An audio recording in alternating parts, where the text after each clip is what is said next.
Jai Bhim, Namo Buddhaya from Rajratna Ambedkar to all my friends in the world. A warm welcome to the first episode of the Buddha and His Dhamma written by Dr. Babasaheb Ambedkar. In the first episode of the Buddha and His Dhamma, we will discuss what was the intention of Dr. Babasaheb Ambedkar to write the Buddha and His Dhamma.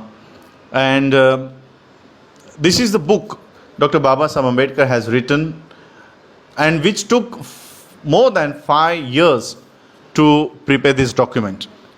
So let us begin the first episode of the Buddha and His Dhamma. That what was the main intention of Dr. Babasaheb Ambedkar to write this book? In the introduction part, Dr. Babasaheb Ambedkar has written, indications of a growth in the volume of interest in Buddhism are noticeable in some sections of the Indian people. Along with it, there is naturally a growing demand for a clear and consistent statement of the life and teachings of the Buddha. Anyone who is not a Buddhist finds it extremely difficult to present the life and teachings of the Buddha in a manner which would make it a consistent whole. Depending on the Nikayas, not only the presentation of a consistent story of the life of Buddha becomes a difficult thing, and the presentation of some part of his teachings becomes much more so. Indeed, it would not be an exaggeration to say that of all the founders of religions in the world, the presentation of the life and teachings of the founder of Buddhism presents a problem which is quite puzzling, if not baffling. Is it not necessary that these problems should be solved and the path for the understanding of Buddhism be made clear? Is it not time that those who are Buddhist should take up this problem, at least for general discussion, and throw what light they can on these problems? With a view to raise a discussion on these problems, I propose to set them out here. The first problem relates to the main event in the life of the Buddha, namely Parivraja. Why did the Buddha take Parivraja? The traditional answer is that he took Parivraja because he saw a dead person, a sick person, and an old person. This answer is absurd on the face of it. The Buddha took Parivraja at the age of 29. If he took Parivraja as a result of these three sides, how is it he did not see these three sides earlier? These are common events occurring by hundreds, and the Buddha could not have failed to come across them earlier. It is impossible to accept the traditional explanation that this was the first time he saw them.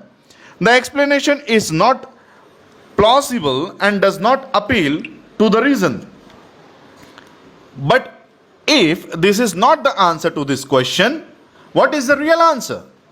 The second problem is created by the four Aryan truths. Do they form part of the original teachings of the Buddha? This formula cuts at the root of Buddhism.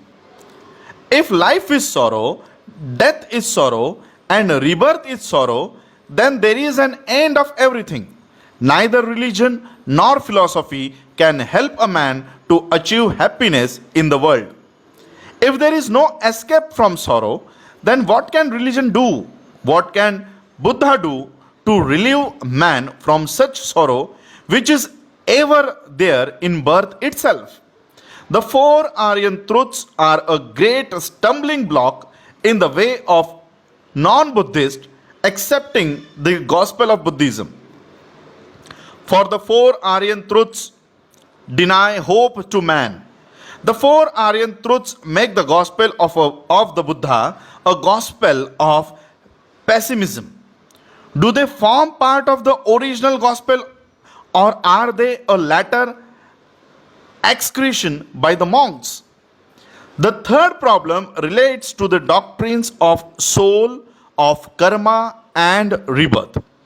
The Buddha denied the existence of the soul, but he also said to have affirmed the doctrine of karma and rebirth.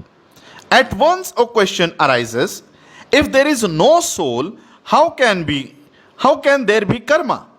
If there is no soul, how can there be rebirth? These are baffling questions.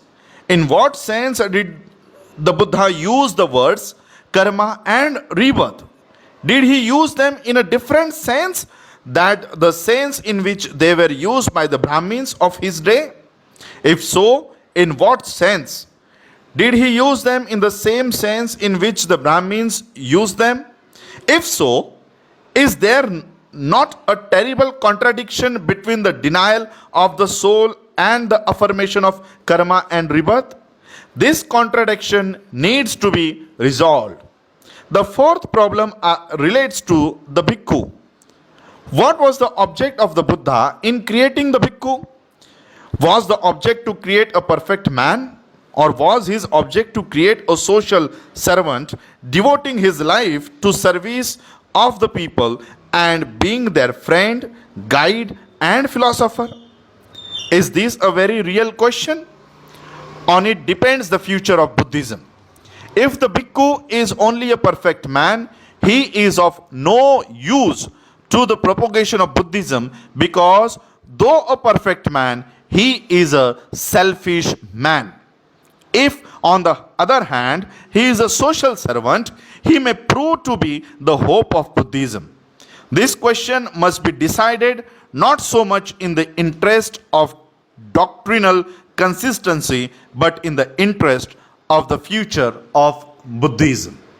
This is the introduction which Dr. Babasaheb Ambedkar has written in the Buddha and his Dhamma.